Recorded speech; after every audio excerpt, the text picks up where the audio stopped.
Here's a list of things Dwayne Johnson has played on screen: a cop, a spy, a wrestler, a demigod, Goes like this. Maui. a jungle tour guide, a man who drives cars into space. Now, here's a list of ways Dwayne Johnson has played all of those characters. Exactly the same way. Raised eyebrow, furrowed brow, arms crossed, slight smirk, occasional nod. That's the entire toolkit. 5 moves, 2 decades, $4 billion in box office revenue. Christian Bale lost 60 pounds for a role. Joaquin Phoenix lost 52. Dwayne Johnson gained a franchise. And somehow, inexplicably, historically, almost offensively, it worked. This is that story. Before Hollywood got him, the WWE made him, and The Rock, not Dwayne, The Rock was electric. This was a man who referred to himself in the third person, wore sunglasses indoors at night, and had 70,000 people hanging on his every syllable about absolutely nothing. That takes genuine skill, comedic timing, crowd psychology, charisma so thick you could cut it with a steel chair. Watch a 30-second Rock promo from 1999, and then watch a 30-second Dwayne Johnson interview from recent years. The difference is striking. One is unpredictable, alive, dangerous. The other is carefully managed, brand approved, and safe enough to hang in a corporation's lobby. Hollywood didn't discover The Rock.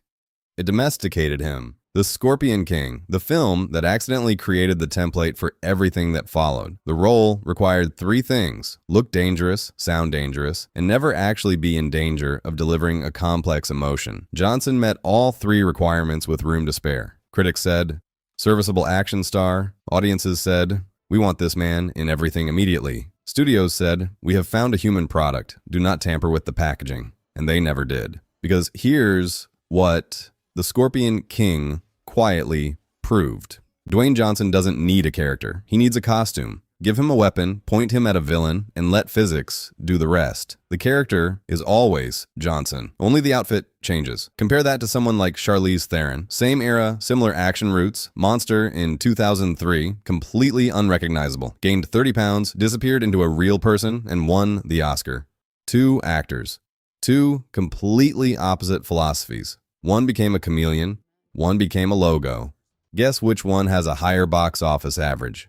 What followed was a decade of the same movie wearing different hats. Walking Tall, Johnson with a plank of wood instead of a gun. Get Smart, Johnson with jokes instead of explosions. Race to Witch Mountain, Johnson with children instead of criminals. Pain and Gain, Johnson with slightly more muscles and slightly less plot. Every title sounds like it was generated by a machine fed nothing but protein shake labels and motivational gym posters. And in every single one, the emotional range stays perfectly, almost artistically, consistent.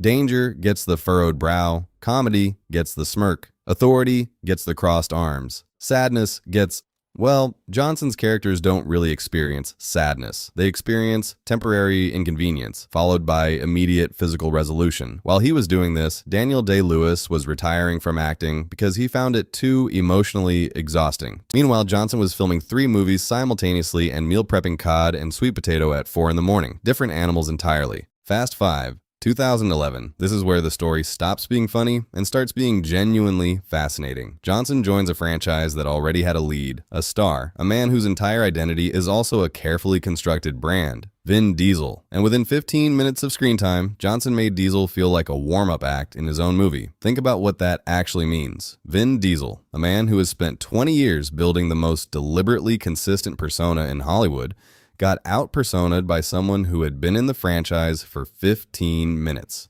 That is not acting. That is gravity. Johnson walks into frame, and the camera physically forgets other people exist. Light reorganizes itself around him. Actors subtly shift their weight away, like they're standing too close to a black hole. His actual lines in these films are bumper stickers. Nobody walks away from me. Daddy's got to go to work. These should not work.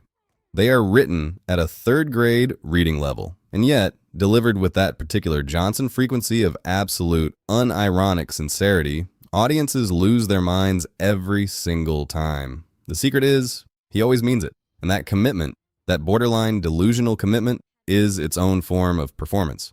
Black Adam, 2022. 15 years in development, Johnson's personal passion project, the role he described as his destiny, the character he promised would change the hierarchy of power in the DC universe forever. It made $200 million against a $300 million budget and disappeared from cultural conversation before the popcorn went stale. Here is what went wrong, and nobody talks about this. Johnson played it completely straight. No charm, no humor, no smirk, no wink at the audience. Just pure intensity, delivered in monotone, wrapped in a CGI cape, pointed at a script that gave him zero human moments. Remove the self-awareness, and what's left? A very large man saying very serious things, very seriously, in a very expensive suit. Turns out, audiences weren't buying Dwayne Johnson movies because they wanted to see a powerful man. They were buying them because they wanted to see a powerful man who seems delighted to be there. The moment he stopped seeming delighted, they stopped showing up. Black Adam didn't fail because Johnson has no range. It failed because it asked him to perform the one thing he genuinely cannot do. Gravitas without charm. Darkness without the smirk underneath. That's the clearest X-ray of his limitation the industry has ever accidentally produced. Here is the part the roast videos always skip. Dwayne Johnson produces his own films. His company, $7 Productions, has fingerprints on nearly everything he makes, which means scripts get adjusted, character arcs get smoothed, moments of genuine failure or vulnerability get carefully managed before they reach the screen. He is not an actor with no range. He is an architect of his own limitation. Compare that to Tom Cruise, another actor with a narrow emotional range but enormous star power. Cruise also produces his own films, but Cruise uses that control to push himself physically further than any studio would allow. Hanging off planes, climbing the Burj Khalifa, running at genuinely alarming speeds into his 60s. Johnson uses that same control to ensure he never looks weak, never loses, and never delivers a line that contradicts the brand. Two producers, same level of control, completely opposite philosophies about what to do with it. One is chasing the edge, one is protecting the center. So, why does a man with the emotional range of a pre-workout supplement keep getting handed $200 million budgets? Because audiences don't always want transformation. Sometimes they want reliability, a guarantee, a promise that what they paid for is exactly what they'll receive. Dwayne Johnson is the cinematic equivalent of a chain restaurant you genuinely love. You don't go there to be surprised, you go there because the menu never changes, and the menu makes you happy every time.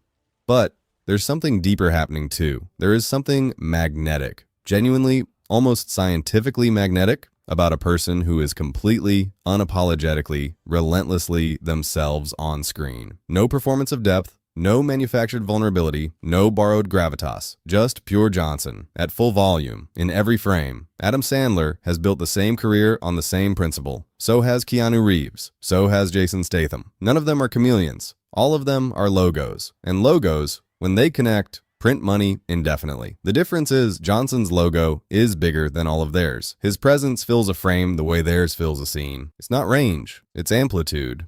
So, does Dwayne Johnson have no range? Yes, genuinely, technically, demonstrably, yes. But here's the thing about Dwayne Johnson that nobody who roasts him ever properly explains. He is the only actor in Hollywood history who turned a limitation into a genre, who made one setting so consistent, so complete, so aggressively on brand, that the limitation stopped being a weakness and became the entire product. He didn't become famous despite having no range. He built an empire on the precise, ruthless understanding that, for him, range was never the point. The Rock doesn't transform, he arrives. And for 20 years, in film after film, against villain after villain, in costume after identical costume, arriving has been more than enough.